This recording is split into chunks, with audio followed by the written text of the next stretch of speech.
ব্রেইনের দাম এখনকার হিসাবে মিনিমাম 30,000 কোটি টাকা। কোনো সার্ভিস চার্জ আছে? যে আল্লাহ যদি কইতো যে ঠিক আছে 1% করে টাকা দাও, ফকির হয়ে যাওয়া লাগবে না? এই ব্রেনটা যে দিয়েছে এটা কাজে লাগাইতে পারতেছি না কেন? তিনটা জিনিস ব্রেনটাকে ধ্বংস করতেছে। এক নম্বরে কি, প্রফেসর মুখতার আহমেদ স্যার বলছে কিন্তু যে আমাদের ধৈর্য কম না? এই কি কম? তা উনি যেটা বলছে যে ধৈর্য কম, উনি তো বাংলায় বলছে, এই জন্য শুনে অত মজা লাগে নাই, মনে করছে এটা ফির কি সমস্যা। আপনি যদি আর্টিকেল পড়েন, আর্টিকেল মানে বিদেশি একেবারে কোটি কোটি ডলার খরচ করিয়া বিভিন্ন গবেষণা করে ওরা বাইর করছে। ওরা সেখানে বলছে কি জানেন, আপনার ব্রেইনের সবচেয়ে বড় সমস্যা হিসাবে তারা যেটা চিহ্নিত করছে সেটা তো ইংরেজিতে বলছে, কি নাম শুনেন? Attention deficit hyperactivity disorder. ওরে বাবা, এত বড় রোগ!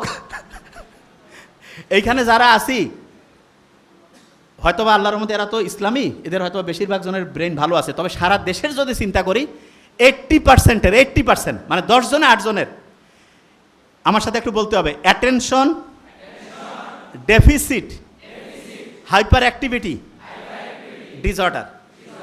এইটাকেই বাংলায় বলে কি, ধৈর্যের অভাব। এবং আপনি যদি ডাক্তারের কাছে যান, যদি আপনার এটা লিখে দেয় ADHD, কবে যে আপনার বিশাল বড় সমস্যা। যে কী ব্যাপার, যে এটা ট্রিটমেন্ট আমাদের কাছে আছে। কি ট্রিটমেন্ট দিবে শুনেন?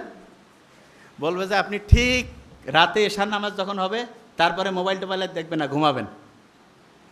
ফজরে উঠবেন, উঠে আগে একটু চোখ বন্ধ করে থাকবেন, শুকরিয়া আদায় করবেন, তারপর একটু এক্সারসাইজ করবেন, সকালে একটু হাঁটাহাঁটি করে সূর্যের দিকে তাকাবেন, সারাদিন সহজে বেশি মোবাইল বের করবেন না, দুপুরের পরে একটু দেখতে পারেন, আর কোন সময় কি কাজ করবেন এটা ডায়েরি মেনটেন করে লিখে লিখে করবেন।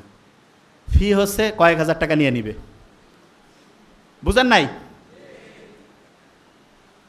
বড় বড় যে রোগগুলো, আমি তো অবাক হয়ে গেছি যে কিরে বাবা, এগুলো রোগ, এগুলো ট্রিটমেন্ট, এবং এগুলো যাদের হয়, অবশ্য যার টাকা পয়সা কম হইলেও কোনো সমস্যা নেই, কারণ হয় মানে রোগ যে আসে টেরে পাবে না।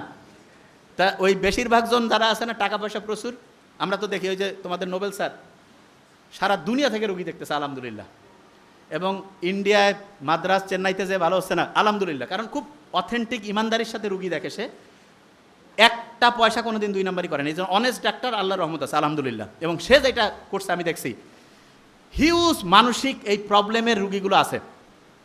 তা এইটা থেকে কেউ যদি বাঁচতে চায় তাহলে তাকে ইসলামের রাস্তায় আসতে হবে না ইসলামের রাস্তা থেকে দূরে যাইতে হবে? ইসলামের রাস্তা।